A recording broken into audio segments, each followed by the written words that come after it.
What's up, party people? It's KeysDAN with RadioWhat.com, DJLittleRock.com, coming to you live and in living color from the Radio What studios. And this is my podcast, What Makes You Famous? It's an extension of the RadioWhat.com internet radio station that I've been running for quite some time. And if you need DJ services, where do I always send you? DJLittleRock.com. One more time, DJLittleRock.com. Check availability and get a free price quote, and maybe you could have me at your next event. You know I like to party with the people. Let me entertain you. Make your next thing a big one. Weddings. That is what's been coming in over the last week or two. Oh my goodness. I know a lot of people got engaged at Christmas. I know a lot of people got engaged in New Year's Eve. And coming up, they're going to be getting engaged on Valentine's Day. So you know that's going to happen. I'm excited. I'm excited that some of those folks have been calling me, yours truly, KeysDAN, to perform at their events. Speaking of performers, coming up on the program, I got Tony G Garcia. Who's that? What? Have you been living under a rock? Tony G Garcia of New Image. What? You still don't know? Well, stick around. In the next few minutes, you're going to find out more about Tony G. Garcia. This week's shows, as we break out of coronavirus quarantine, I have one public show on Friday nights. Man, I'm so happy to have that show. Friday nights at the Rab in Conway, Arkansas. Video dance party, karaoke jam. They got a full bar, kitchens open, pool tables. In fact, there's a pool tournament on Friday nights. So if you want to try to make some money on a Friday night, I encourage you to try your hand at pool and get involved in the pool tournament while you're waiting to sing on stage right next to me. Yeah, I got my little DJ booth set up right there, and then the stage is right there next to me. And then I'll hand you the microphone, and then when I get that microphone back, I will wipe it down. That's right. We're taking care of each other during this coronavirus thing. Duh. I mean, I know that there's vaccines coming, but still, when you come into the Rab, wear a mask. When you're walking around, interacting with people, wear a mask. When you're sitting down, having your drinks and having your good food and waiting to sing on stage and even singing on stage, you can take the mask off. Yeah. So we're taking care of each other. You know, we want to get out of the house, right?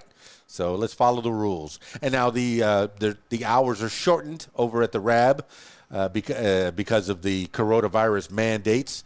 It's the karaoke is from 7:30 to 10:30. The pool tournament, I believe it starts at 7, but we all have to be outside that door by 11 p.m. I know, because coronavirus, COVID-19, it only comes out after 11. Is that scientific? Is it political? I don't know. Those are the rules. Hey, we're going to make the best of it. We're going to have a good time. It has been a good time since we started this, and it's just been getting better and better and better. It feels like old times. I enjoy every Friday night over at the Rab in Conway, Arkansas. All right, that's enough of this intro. Let's get into it with Tony G. Garcia of New Image. Now, I got him on the Skype, so if you're listening to the audio version of this, I encourage you to check out the video version, youtube.com/user/KeysDAN, or just look up KeysDAN on YouTube, and you'll find the Radio What logo next to one of my YouTube pages. That's the one that I've been saving for podcasts and stuff for the radio. All right, let's get into it with Tony G. Garcia, New Image. Well, Tony G. Garcia, anyway. Let's Skyping Tony G. Garcia now. KeysDAN.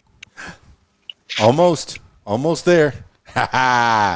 Tony G, man. If you'll set that phone down, turn it sideways, it'll fit in my broadcast software perfectly. Here we go. There you go. Oh, my goodness.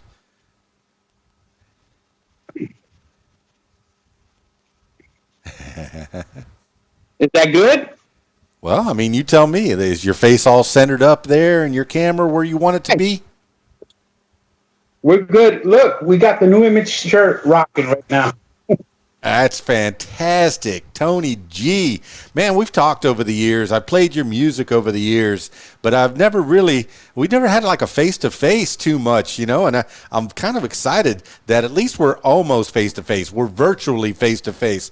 I've got you on the Skype, And I'm happy to have you here on the What Makes You Famous podcast. I know that I've interviewed you over the years for, radio, KeysDAN, radio what, different events and stuff. But, man, tell me what's been going on with you, Tony G. Listen, first of all, Dan, I want to thank you for all the support you've always given my music. That's number one. All right? That is number one. And I took a little break off of the music scene. Mm-hmm. But there's a lot of things I want to say in this interview. Yes. Okay. A lot of people I really want to thank. All right. Number one, I want to thank Richard Velez of Drop Top Tees. He's such a great friend to me. And he's had my back when probably nobody else would. I also want to give a big shout out to Tiffany of Boricua Cuisine. She started that group page 2 years ago. And it's not only for food. She also put it out there so people going through COVID-19 right now could promote their businesses. Mm-hmm. That's amazing. That's amazing. And then here's what we're going to do. I have to give big shout outs to Tony TKA, who's doing great things right now. Well, like what? Tell me a bit of specifics. I mean, we got time. We got an hour and a half, whatever it takes to tell the story of Tony G, what's going on these days, and how Tony G came to be. Freestyle. Kings of Freestyle is doing amazing music. Amazing music. He sends me snippets, and what I hear is incredible. And I can't wait till everything comes out for him. And God bless him. Also, want to give here's what we're going to do. We're going to give 3 big shout outs. And that's going to be to Stevie B. That's going to be to Julio Mena and Jenny Renee. All putting out great music right now. Amazing music right now. Well, Tony G, man, this is saying so much already. You just began the episode, the show, and you're already giving credit where credit is due. You give credit to the people that have helped you throughout the years, that you've collaborated with, that you've had special times with. Even if you don't do music with them, if you shared a meal with them, if you had a conversation, if they helped you out when you were down, you're giving credit where credit is due. So give an idea of who the people are and how they helped you along the way. And what kind of things are you doing these days, Tony G? This is very important. Tony from TKA, I work with him. We did a track together, Sexual Fantasies. In the studio, watching him work, watching him work was epic. I mean, he is a monster, just like nitpicking everything. And I was honored to even be a part of that track. You know, I wrote the track for Natasha Borges, and Tony heard it, and then the group wanted to record it. Pompeo, who I'm going to give big shout outs to, because Pompeo's an incredible producer. He definitely is. And we did the New Image album together, and we also did this track, Sexual Fantasies, for TKA. And that to me means a lot, because TKA was a group that I looked up to when I was just starting, you know, and for Tony to even give me his time really meant a lot to me. And he always stays in touch with me, And I thank him for that.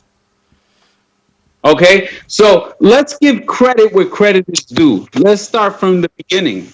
Yeah. The beginning is Dominic Duva. That's the very beginning. Well, give me the year. Give me who he is. Give the people an idea of how he helped you in the beginning. What year was this? Dominic Duva gave me my first shot to record music in his little home studio. And That's where I met Tyree, and that's how we put New Image together. The year was, I don't want to give my age away, but I guess Come I'm on. gonna have I'm to. 52 years old, man, coming up on Sunday. So happy birthday to me. Before I was 50, I thought, well, I don't know. Do I age myself? Because this business has Not there a yet. shelf life. But Tony G, while I'm talking, put the phone down, man, because there's some video on this. We're gonna be putting this out as a video podcast as well, so people can see your pretty face. Right now I'm getting shaky cam. It's looking like one of those sitcoms. But yeah, if you put the phone down in front of you, I can hear you. What's going on, man?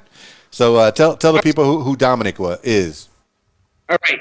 Dominic Duba was the one who discovered New Image. Mm-hmm. Okay. He was the one who put it together, and then from there, it's a whole trail story, because from Dominic Duva, we met Jose Montanez. Okay. I know these names, but tell the people who these names are. Jose Montanez. Jose Montanez owned the studio in Jersey with Luis Lopez. And Louis Lou, as we call him, Samurai Louis Lou. And that's where I also met Marvin Flores. Mm-hmm. So all these connect together, and it's incredible because Louis Lou, Marvin Flores, Dominic Duva, and then I cannot forget Burt Ramos. Burt Ramos played a very big part in New Image releasing Tears in My Eyes in 1992. Yeah. Him, Marvin Flores. Incredible. I can say this. The work ethic that we had together was phenomenal. Phenomenal. Well, you're seeing it's a team effort, but New Image, 1992, up till then, what had you been doing? Is that just when it all started? 1992 was when it actually exploded? That's when it took off. That's when New Image took off.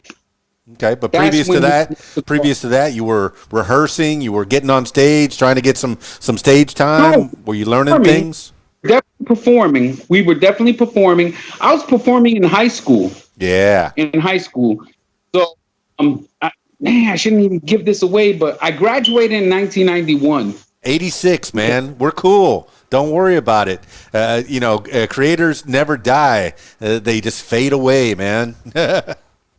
So what we did was, while I was in high school, that's when I was putting all the music together. Yeah. And I was for other people, which I also need to give more shout outs, because Nyasia, I've written for Nyasia as well. I've written for the Nasty Boys. Who else have I written for? I'm trying to think of.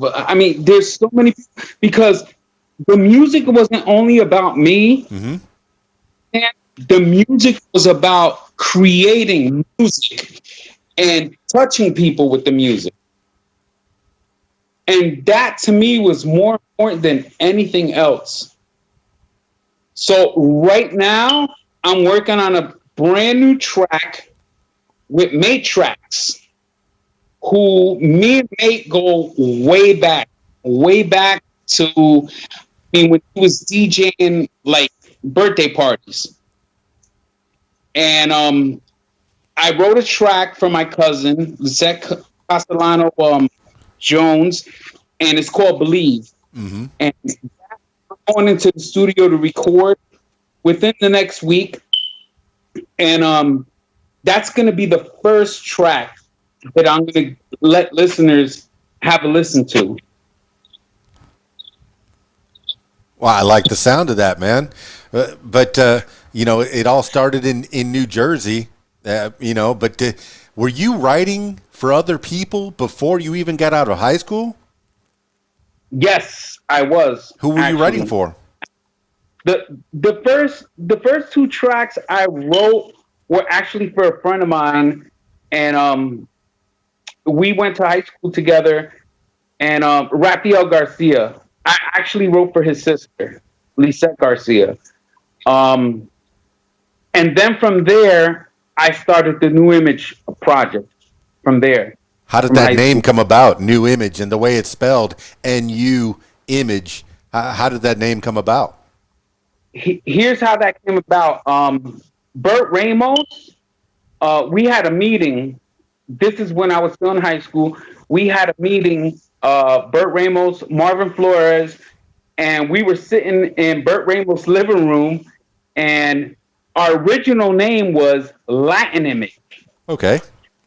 Marvin said, "Listen, we have to change the name Latin Image, and the reason we got to change the name is because people think that you guys are going to sing Spanish music, and you guys are not a Spanish music group." So we sat there, me, Tyree, Omar, and Jose Vega, Mm-hmm. and two other incredible people who did our dancing.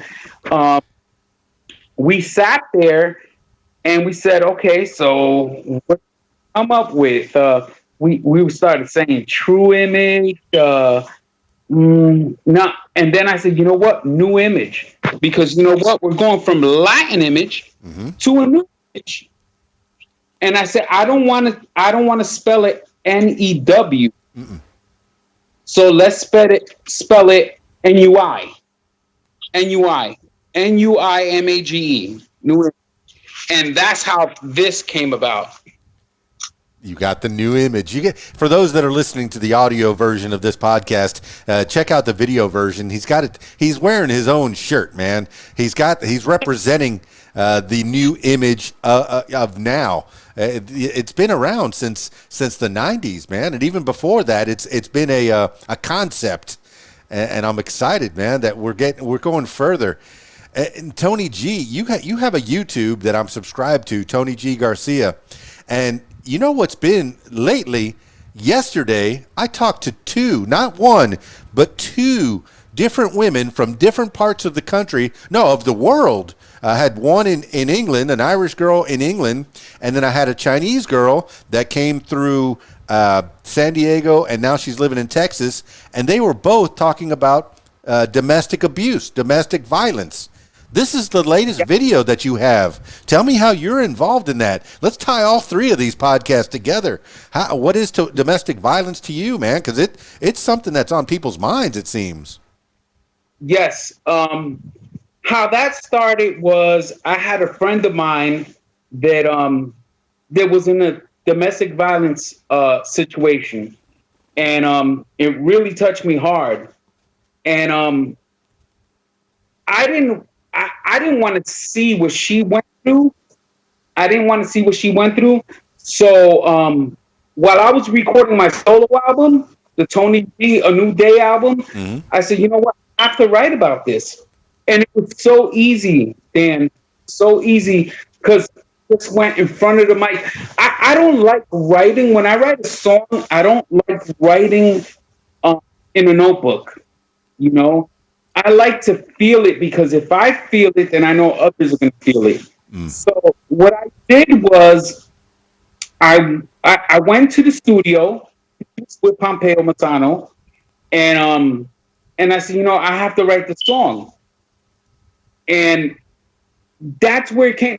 It really touched me, because so many people out there don't even know what it is to get your hands put on you, or to be afraid as a woman or a man, to be afraid to be touched like that, and to feel like you can't escape from that. So that's when I created Tony G Against Domestic Violence site, because I wanted people to realize that your situation is not alone. And there are a lot of survivors. Let me tell you, a lot of women survivors that have gone through this and got through it. And that makes me feel happy. And when I originally put out the song, then So many women contact me, so many of all different ages, teenagers, women in their mid 30s, women in their 60s, just telling me, you know what, I play this song as I go to work to get me through my day. And the song is called Let 'Em Go, Girl. Yeah. Do you think that you were prepared for all the feedback? Because it's domestic violence. I came up with a thing. I think I was talking to Miss Texas. She's a beauty queen from Texas, and she was talking about it yesterday on the podcast. And or maybe it was the one that's in England now. We came up with if you get hit, that's it. That should be the hashtag right there. If you get hit, that's it. But really, domestic violence is not just physical abuse, but it was just something catchy that came to our minds at that time. But you could be verbally abused. A lot of times, these men, men are bigger than women in general, and they're going to make them submissive. They're going to try to overpower them. They'll try to make them the women to where they depend on them, men all. For everything. So it's harder and harder and harder. Hey, quit your job. Be a housewife. Just take care of me. Don't worry, I'll take care of you. And now they're stuck at home. They got no job. They have no source of income. And now this man is in control. They don't know how to get out of that situation. They're afraid because when somebody's supporting you all through the way, and they use that. So domestic violence is not only physical, it's mental. It's mental. It's like, you can't do this because I'm not going to let you do this. Yep. So, yeah. So that song to me means a lot. The domestic violence side I have to me means a lot. And that's another form. I mean, that's not freestyle music. Okay. But it means a lot to me. Yeah. It impresses me to no end when someone can come up with an idea, put it down on paper or spit it into a microphone.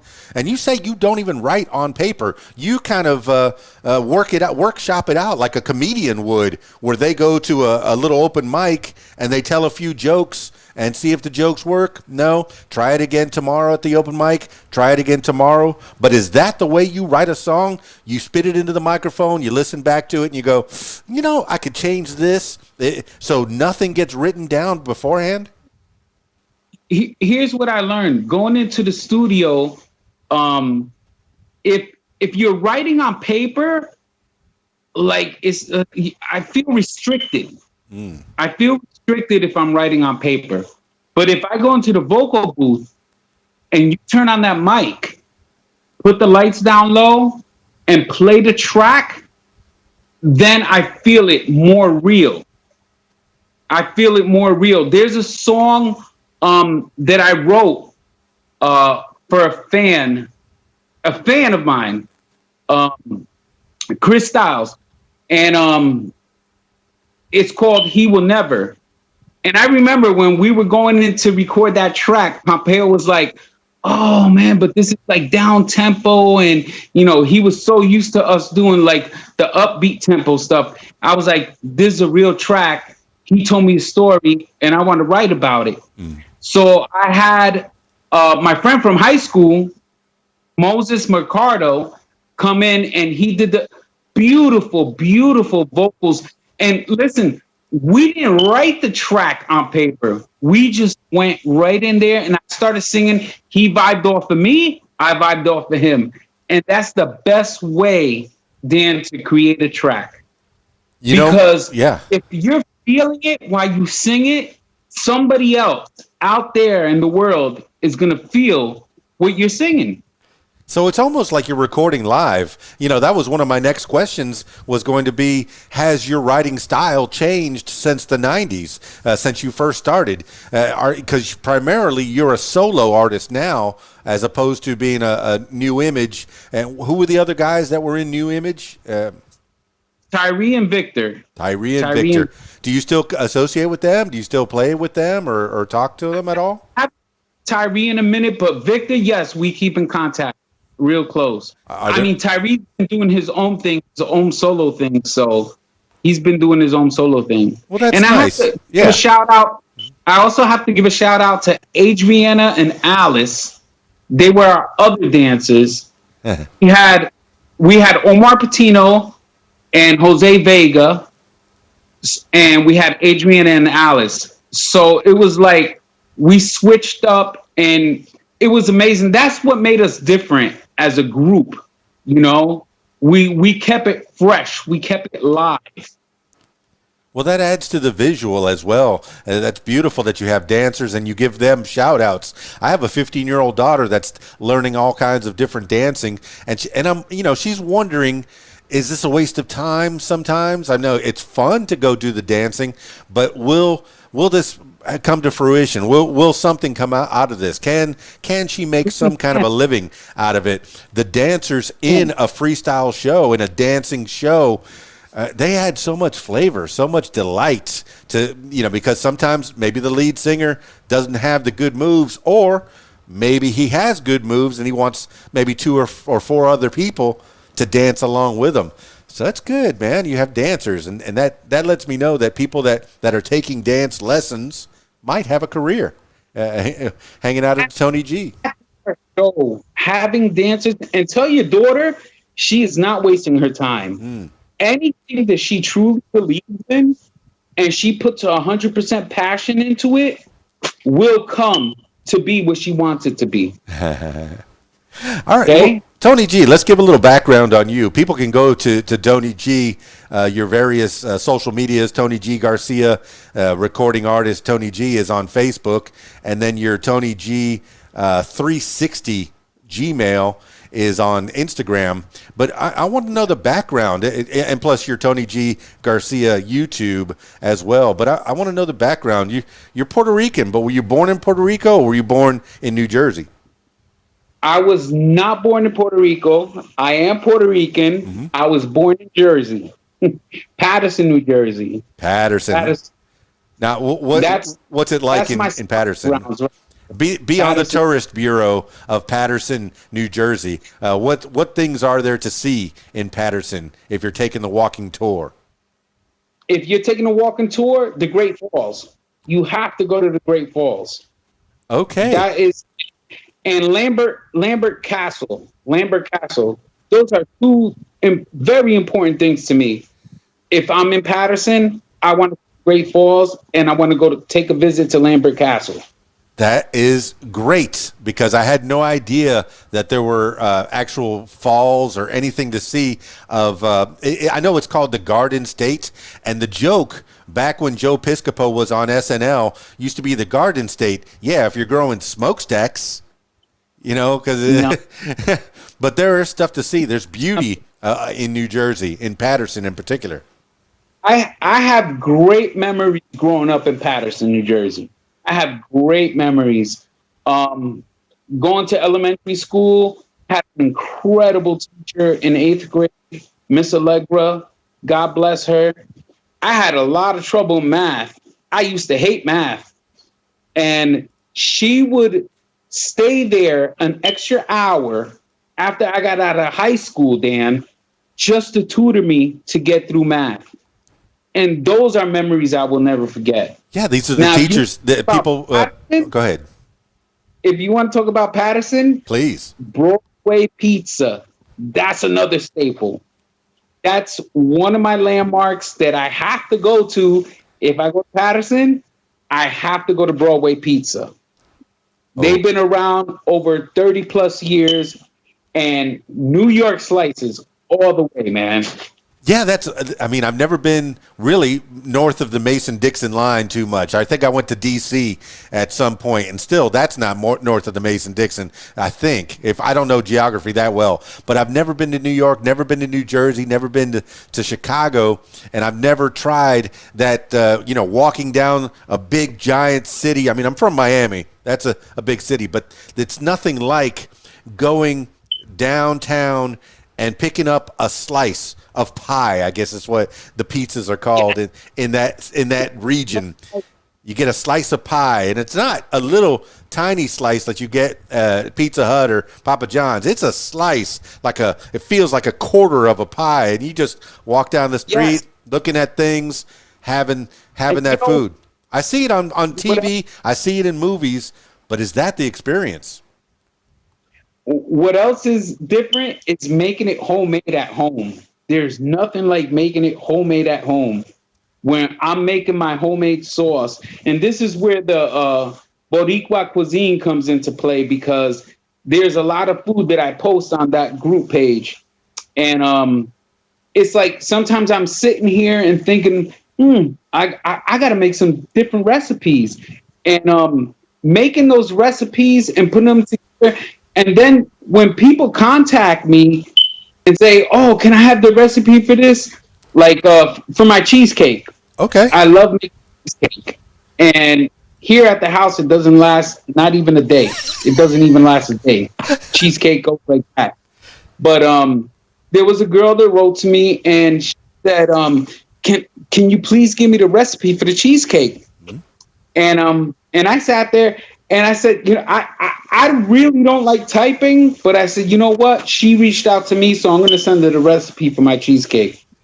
And she was so grateful for that. And that was during the holidays. For the holidays, I put a lot of stuff together recipe-wise. And that makes me feel as good as creating music. Yeah. There's more to meets the eye with Tony G, man. Yeah, people think, oh, he's a freestyle artist. He's a dance Latin artist. Oh, look at that. He's got those beats. But the man can cook. Hold on. Let's rewind. Please. And that's one big thing I have. When people call me a freestyle recording artist, I'm just a recording artist because I started out with freestyle. But Let 'Em Go Girl's not freestyle. Mm-mm. He Will Never's not freestyle. Mm-mm. So I want people to notice me as a recording artist. Somebody that likes to put great music together. No limits for Tony G. But, you talked about your teacher that helped you even after school get through your math. But who taught you how to cook? Was that mom? Was that dad? Was that somebody in the family? Who taught you how to cook? Very important question, and I'm going to give you the answer to that. I used to watch, my parents worked in a factory making batteries and flash. And they used to get home at 4:30 in the afternoon, pick me and my brother up, get us home. We would start our homework, and my parents wouldn't even rest. They would just go straight to the kitchen and start getting the food prepared for dinner so they can rest after that. So I used to watch my mom and my dad cook. So I think I was about 10 or 11, and my parents left out meat. And I watched them very carefully how they cook. So they had left out, I think it was pork chops. That's what they left out, pork chops. So that day I made rice and beans and pork chops and tostones. Well, explain what a tostone is. I'm half Cuban myself. I know what a tostone is. What is a tostone for the people? A tostone is a green plantain. You fry it twice. You cut them up, and then you first fry it, and then take it out, smash it, and then refry it again. Real nice and crispy, though. So I watched my parents do this, and I said to myself, wow, I used to feel bad because I used to see them coming home from work and just going straight to the kitchen. So I said, you know what? Let me make they pulled out pork chops. So I said, okay, you know what? I'm gonna try this. And I was only like maybe about 10 years old at the time.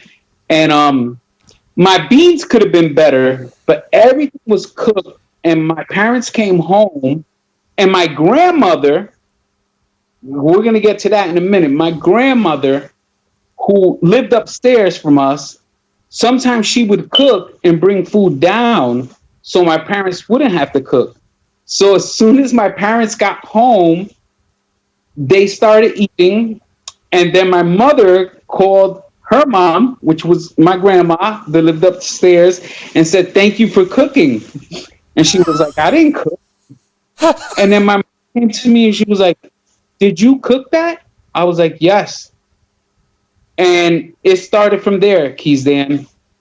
From that day on, I would make sure that I was helping my parents cook.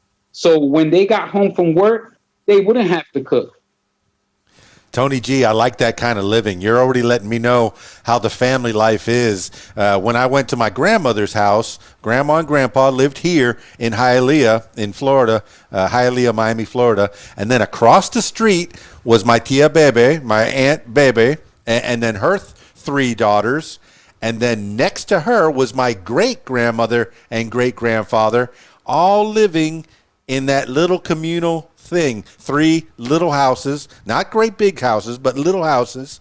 And I like that your grandma lived upstairs, your mom and dad, they had to work. Hey, same. You know, my dad, well, my dad left a while back, so my mom had to work 2 and 3 jobs to support my brother and I for the most part. But, you know, I like that. I like that family was close to you in the beginning, and probably still now. If I can read into that, family's the most important thing, I think.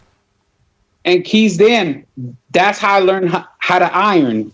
That's how I learned how to iron and do laundry. I used to watch my mom come home after she would cook dinner, before she would go to the shower, you know, for the rest of the night. She would go and pull out all the clothes, my brother's clothes, my clothes, my dad's work uniform, her work uniform.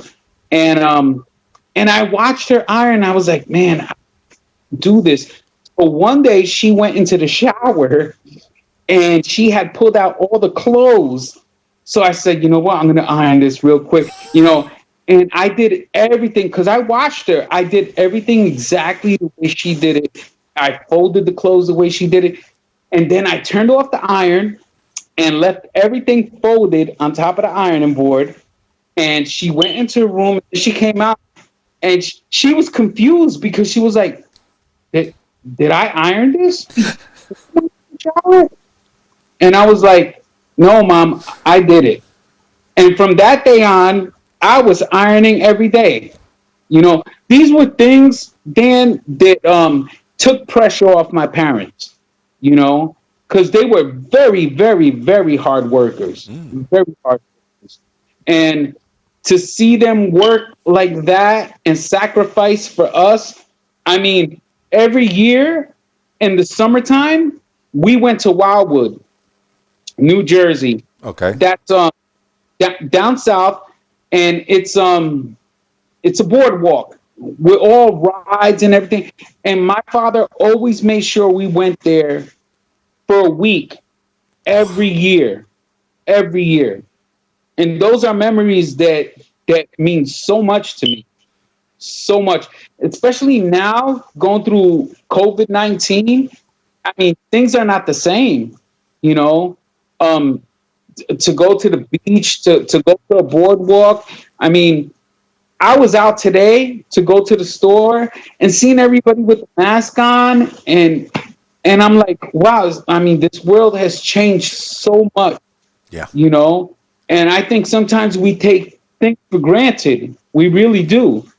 And the one thing I won't take for granted is the family in my life, the experience of music, the experience of real, true friends that are out there that have reached out to me out of the blue, that keep in contact with me. Those are the most important things, is to have that contact.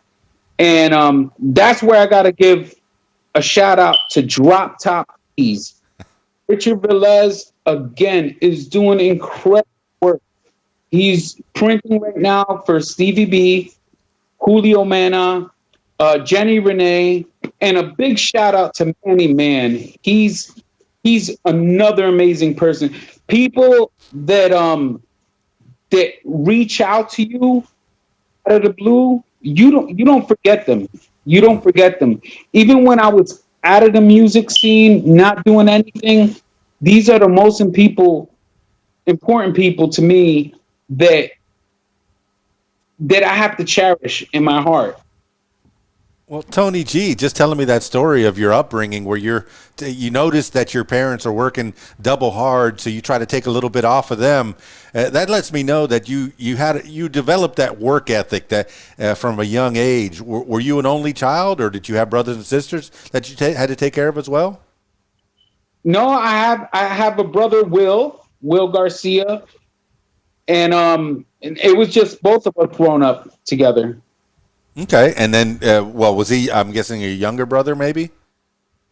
Yeah, 1 year younger, but a Hey, pain in the butt. yeah, when you're the oldest, and I was the oldest, we have to kind of guide our brothers. Yes, we're going to have little fights, but I mean, the story you just told me, you're a saint, you're an angel. Did you ever do anything wrong, Tony G? Anything you want to divulge that's not too illegal? Hopefully, the statutes of limitations have crossed.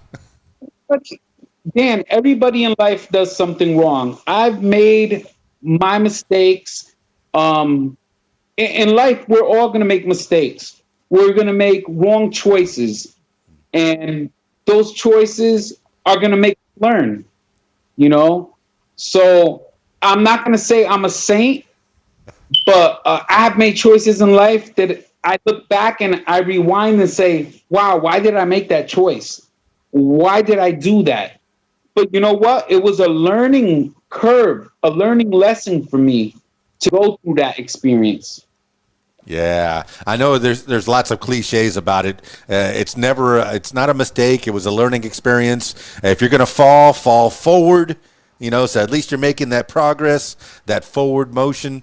But you've had people that have helped you up along the way. I mean, you started New Image. Now who you said that you were in the living room when you started New Image, but who was the founding member, or was it the three of you that came up with it at the same time that you said, hey, let's get some of this music going, or what? No, what happened was when I was in high school, they were having a talent show. Ah, They were having a show, and I wanted to be in the talent show. So, Rafael Garcia, who went to high school with me, and Omar Patino, I said, let's do the talent show. So we actually performed and rehearsed for the talent show My Sweet Love, which was Ronaldo and produced by the other Tony G Garcia. yes, The other I saw that on Yep. Wikipedia. When I'm looking stuff up for you, you run into the other Yeah. Tony G, and he wrote that back Yeah. in '88. And I go, wait a minute, that's not the Tony G that I'm talking to. But your Yeah. careers kind of bounced off each other at some points. So what happened was Raphael got cold feet, like close to the talent show. So me and Omar had to perform the talent show by ourselves. And from that day forward, everybody in high school and everybody went to that talent show. Oh my God. Yeah, I didn't know that you can sing. And because we were actually singing the track. We were actually singing the track. And Omar did all the choreography. So it was just him. And so from there on, we said, you know what? Let's put a group together. Let's put a group together and do this for real. And that's how we started. And it started from Latin Image, and from there it went to New Image, and it's a wrap, man. Oh, that's It's a fantastic. history. It's a beautiful musical history for me because it makes me realize not only the talent in the kitchen, but the talent in the studio is the same thing. When you're in the studio, you're creating a recipe. When you're in the kitchen, you're creating a recipe. So at the end, you want to make sure that meal tastes great. You want to make sure that track tastes great. Yeah, and you're entertaining the people, man. So from '92, when you were really starting to get that groove on, how long did New Image go before you started to divulge? Like all families, all families break up, but at what point did you say, "Hey, let's start to do some solo stuff"? I'm kind of feeling tied in, or some people, don't know that when you're a touring musician, it takes a lot on a family that we talked about. That when people are touring together, they have to give up their families back home. But how long did New Image go, and when did they finally break up? That was the hardest thing for me, Dan, was leaving my kids and my wife to go do a show, and her having to support that, and just to go out there and entertain. The transition happened was when we finished the New Image album. I wanted to bring my kids and my wife to Florida. And to do that, I wanted a better vision for my kids, So I had to make a decision to move forward. And knowing I was going to move forward, going to Florida, I knew that Victor and Tyree were going to have to take different paths, I mean, we did shows after I moved to Florida. We did shows in Florida. But everybody, Tyree definitely wanted to do a solo. Victor was just getting into doing production. So I had to support him in that. Because Victor, I'll never forget when he just first got his equipment in the studio. He was like, he didn't even have a computer. He was like, I don't even know how to set up an email. And that guy to this day has done so much incredible music that has not been released, that I listen to this day and can't believe how he created that music. He's amazing. He's a monster in the studio. So why? And I got to give that big credit. I got to give that big credit to Mate Tracks, because Mate Tracks was the one who guided Victor along the way. Mate has helped so many people. Mate has been on tour with Aventura, with Romeo. He's done so many great things, but Mate never forgets where he comes from. Okay? He never forgets where he comes from.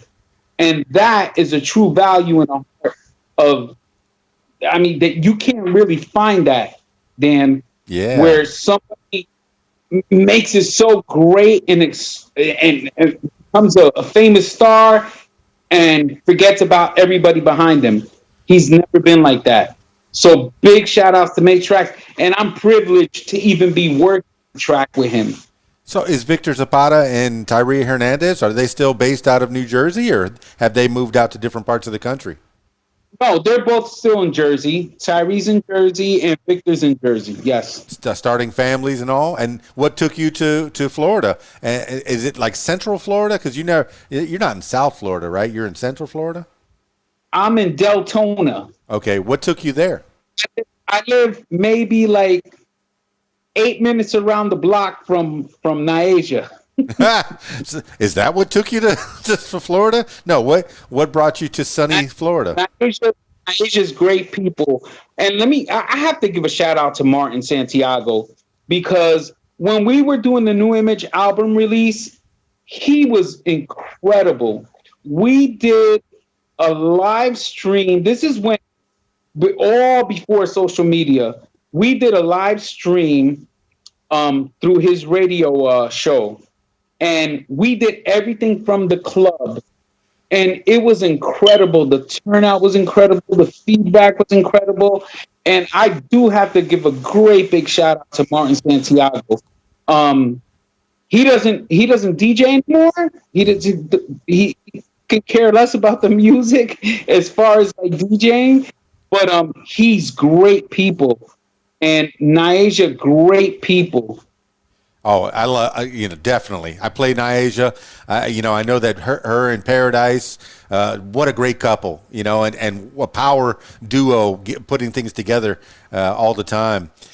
So tell a new image, man. When you came up with this album, you started it from '92, and correct me if I'm wrong. Did that one come out in 2004? And for people that don't know, there are 2 CDs worth of music in there, including the remixes as well. But man, had you been recording anything and putting it down for people previous to that? We released the album, the double CD album, and let me give you the story behind that. Please. We released the double CD album in 2004, and what happened? It took us a while to put the album together because we were like, wow, we have so much music, and you can't put this on one CD. So I was like, you know what? Let's do a double CD album. So that's how that happened. So. And that's where me and Pompeo worked really strict together on how to compose this. There was nights that we were spending in the studio 4 o'clock in the morning, mixing and remixing. I would hear something, be like, nah, Pomp, you know what? We gotta fix this. And he'd be like, I'll never forget. Pomp would be like, oh, I'm not remixing that. Are you crazy? But then he would go back and listen and then call me and be like, yo, you don't know nothing about this, son. And he would play the track, the new mix on the phone. He was like, I'm coming to pick you up. And we would go to the studio and listen. And it's just crazy. We had so much music that we had to put a double CD album out. And at that time, people were bootlegging CDs.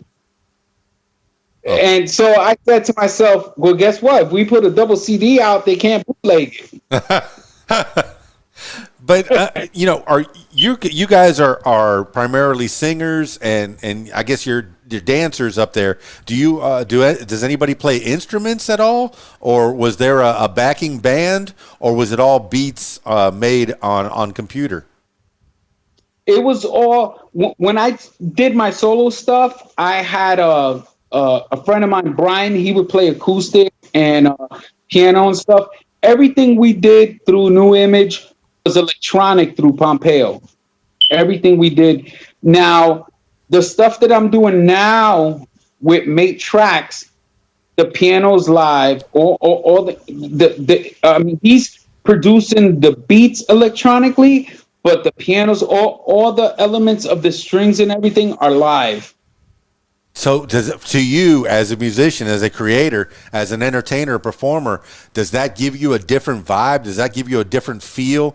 Some people would say, oh, electronic music is not where it's at. Man, you'd be surprised. I had Fruity Loops when I was a kid, or not a kid, when I was in my 20s, and trying to put those beats where you grab a guitar riff and a drum beat and trying to make something that can be listenable. It takes a lot of time. So really working that computer is kind of an instrument in itself. But I cannot take away someone who can play guitar and play piano and those live musicians as a performer, as the singer, to have somebody live or to have a track. Is there a different feeling? Yes. There's nothing better than live music. And if you go back to the early days of freestyle, all those bands, Sweet Sensation, Expose, Stevie B, they all had live music behind them. The problem is now with the market of freestyle, you want to call it freestyle dance, who's going to really pay for a live band?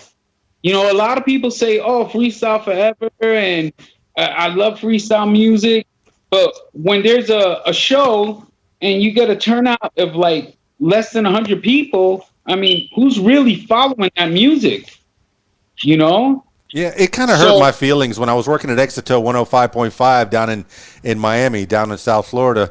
And I did that from 2000, I guess, to 2004 or 3, whenever it started, to about 2008.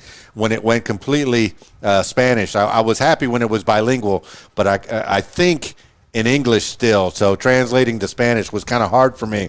But I remember that one of the tent posts of our music was the freestyle, and I know that there was the freestyle shows, the explosion in 2007, 2008. Do you still get involved in any of those things? Actually, if they contact me and I feel like it's gonna work for me as far as like doing the venue, then I'll do it. But I don't chase people for shows. I don't chase people for shows. That's one thing. I have a talent, and my talent has to be worth something. Oh yeah. So you want to book me? If you want to book me, I need to know my worth. Is the same thing as you're thinking about how you want to make a profit doing that show. Oh yeah. So I'm not gonna chase a show. That's for sure. Oh, that's a bit of advice that has been turned into a meme. Know your worth and then add tax. So yeah, don't let anybody take advantage of you. People are still say, "Oh, you should do this show for me. It's good exposure." I can't pay my bills with exposure. I really can't. No. so you know your worth. You have a talent that you've been cultivating since high school, since the talent show, and you've been cultivating it all these years. So that's a lot of experience that needs to be compensated. Yep. There's got to be some compensation for the talent that you put together. Here's how I look at it, KeysDAN. You're going to work, actually. You're performing, you're going to work. So when you go to work, are you expected to get paid for the work that you do? Yeah. So that's how I look at it. I'm going to entertain, and you want to make money, and the venue wants to make money. So compensate me for my talent. That's how I look at it. Well, all right. And before COVID, what kind of shows were you doing? Or were you doing any of these festivals, or were you performing at different clubs and such? I wasn't doing any festivals. The last show I did was actually 2 years ago in Wisconsin, actually in Chicago. And I was out there for a week. It was an incredible show, and I went back and forth with I actually got to say the promoter really worked with me, because we went back and forth. I made him switch plane tickets because he booked it on like a long flight, and I was like, oh, I can't do that, man. You know, at that time I wasn't in Florida, I was in Arizona. Okay. So I was like, no. I said you got to switch this around, and he did it for me. But that show, which was great, and I was there with Carmine Di Pasquale, which is also going to be working on new music with me. And I stayed with Carmine for like the whole week, and we made wonton soup together, and I had to eat my White Castles. I love my White Castles. So for the whole week, we were eating White Castles. He was driving me back to the airport, and he was like, no more White Castles, Tony. No more White Castles. Yeah, man. Those little crystalline onions, man. They keep you coming back for more. This portion of the podcast brought to you by White Castle. Oh, for sure, man. I try to get them out of the freezer section. It's not the same. No, it's not the same. But here's the funny thing is, they're building the biggest White Castle right now in Orlando, Florida. What? So, yes, the biggest White Castles in Orlando, Florida, by the theme park. So guess what? I won't have to go far for White Castles. It takes me like 45 minutes, 50 minutes a drive, and get 2 sacks and bring them back home. That's right. You put Harold and Kumar in the back seat. and you head on over there. No, I was talking to a couple of fellas yesterday from I think they're in Winter Park, right next door to Orlando, and I didn't know. But I when I lived in Winter Park, I lived there for about a year back in '94. It was like 20 pounds of poop in a 10-pound bag. There's just so much jammed in there. Why wouldn't they have a big giant White Castle? Oh yeah. But you being a food connoisseur, I couldn't even. Well, I mean, never judge a book by its cover. You're a guy that likes to cook and likes to get cuisine and make his own little creations. But yeah, even you, Tony G, you like a little White Castle in your life from time to time. Yes. But going back to those festivals, those 2007 Freestyle Explosion. I remember Erotic Exotic. They had all their instruments, and then a couple of the performers would put a track on, and the crowd. It wasn't big. It wasn't great. It was over at I think it was at Gloria Estefan's place, Bongos, one of the ones that I was at, but. You're right about the attendance and the freestyle forever. It's hard to put those things together. I'm sure the promoter must have lost his shirt if he even paid the bands any kind of money, anything of what they were worth. I'm sure the promoter, lost his shirt. Back then, when we released the New Image album, we were doing the 360 tour. I did that with Mickey Garcia, one of the biggest shows we had was in Miami, and we got to perform with JC Chavez from NSYNC and with Lenny Kravitz, and that show was amazing. The response we had there was incredible. Those are the shows that I miss. Where you can go and just rock that stage, and the crowd is going crazy just to get a signed picture, just to meet you.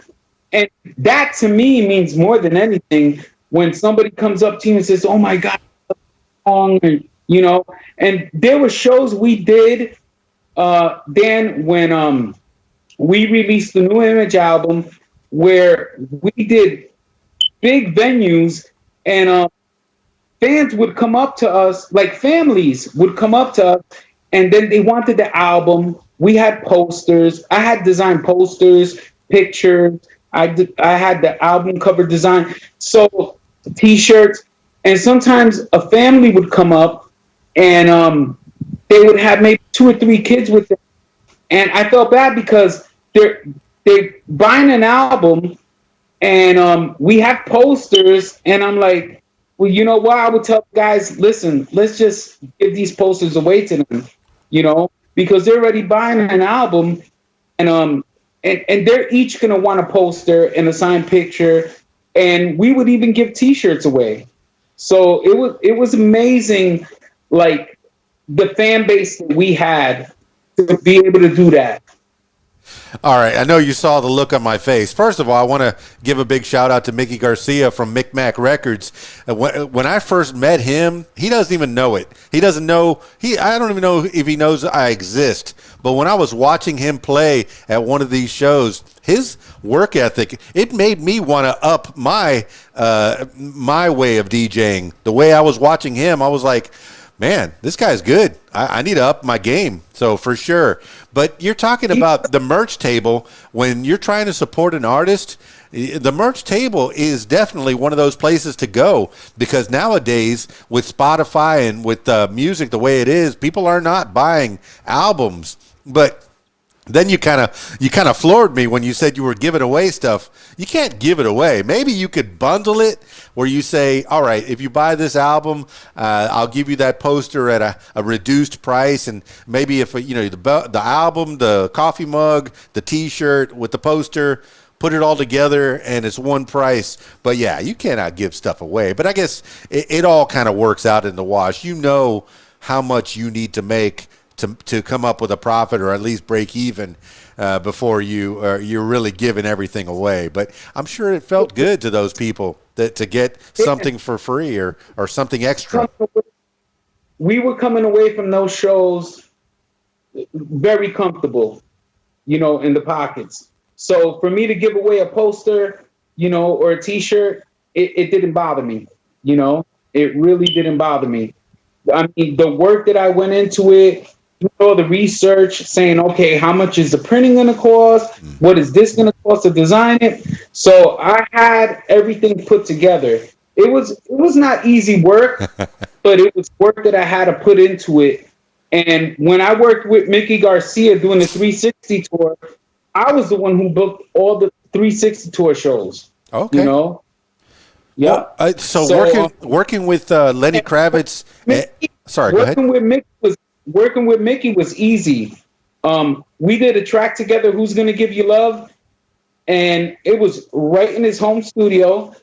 And he started playing the beat. I was like, Mickey, I don't want to do a fast freestyle track. I want to do something more, a little bit more like mellow. So we came up with "Who's Gonna Give You Love," and he was just rocking. We finished it that same day. He mixed it after I left, but he took me, believe it or not, took me to White Castles. We came back to White Castles. He knows how to get to your heart. we had to eat those White Castles. And he finished the track. It was very easy, It was very easy working with him. So, yeah, man, I miss Mickey. Well, one thing this conversation is giving me is it's making me hungry. So let's start to wind this thing down. But I do want to ask about working with Lenny Kravitz and JC Chavez. How were their different styles? It was the three of you up there. Was JC, did he bring a band? And Lenny Kravitz, did he at least bring his guitar or his band? What was it working with those two? JC Chavez, he had a band, and oh my God. I watched him in NSYNC when he was with NSYNC perform. And Justin Timberlake was really in the forefront of the group, But if you see JC Chavez perform, incredible. He could hold that stage on by himself. Mm-hmm. And yes, Kravitz did have a band, and he did have his guitar. For sure, rock the house. But you're talking about NSYNC. It wasn't just one. Yes, Justin Timberlake might have been the breakout, but there were 5 very talented fellas in that band, and they have broken out on their own and have done great things, in their own respect. So it had to be wonderful. Now, did you have a band as well? Or how was your performance? We didn't have a band. We played everything electronic for that show. Okay. So were you? Was it you were first, and then JC Chavez, and then Lenny Kravitz? It was kind of like a build up, or how did the rotation go? We were first. New Image was first. Okay. And then JC Chavez, and then Lenny Kravitz. Very cool, man. That had to be a great show to expose not just you, but the other two. Because it's 3 different styles of music that I'm thinking of to expose that crowd to, okay, I came for Tony G, or I came for JC Chavez, or I came for Lenny Kravitz, but they got to experience a whole new set of sounds because of the other two that were involved, and that's fantastic. You're exposing people to different ideas. In that show, we did 2 stages. The stage with JC and Lenny Kravitz was the big stage, and then we had another stage that we did prior to that. So it was like a really big day for us to do that show. That's pretty cool. It was incredible because we made a lot of fans through that show. Well, that's great, man, and to be involved. I've been involved in some of that, being either a stage manager or promoter or something. But there's a lot of hands, and you started this podcast with thanking people that have helped you along the way. So as we're winding this thing down, let's land this plane. Let people know how to get a hold of you. What do you want people to come out of this? And give a few shout outs if you have any left, Tony G. Everybody can reach me through my Facebook. and my Instagram. And the real people that know how to reach me know how to get in contact with me from there. As far as the shout outs, again, Tony, TKA, Kings of Freestyle, great music coming out. Big shout outs to Stevie B, Julio Mena, Jenny Renee, Manny Man, Niasia. I'm trying to think of everybody right now. It's so many people, Dan. It's so many people to thank, because the real people that stay in touch with you, that means a lot. That means a lot. And again, big shout out to Drop Top Tees, Richard Velez, doing his thing and making things happen for other people, which is incredible, because he's an incredible hard worker. Yeah. And he's making things happen for other artists. And big shout out to Chrissy Ice as well. Can't forget about Chrissy Ice. Always showing love to Drop Top Tees, showing love to me. And who else? I don't want to forget anybody else. No, I mean, imagine that you're accepting your award for the Grammys, and you don't want to forget anybody. Oh, I thank you so much. But a lot of these people that you've talked to, Chrissy Ice and Niasia, I'd love to have them on the podcast and talk to them in depth about what they've been up to. And shoot, there's so many people that you have talked to that you have been involved in. I'd love them to be a part. Now, I do want to mention something. I want you to go up to your your smoke detector and change the battery, because that thing has been beeping in my ear.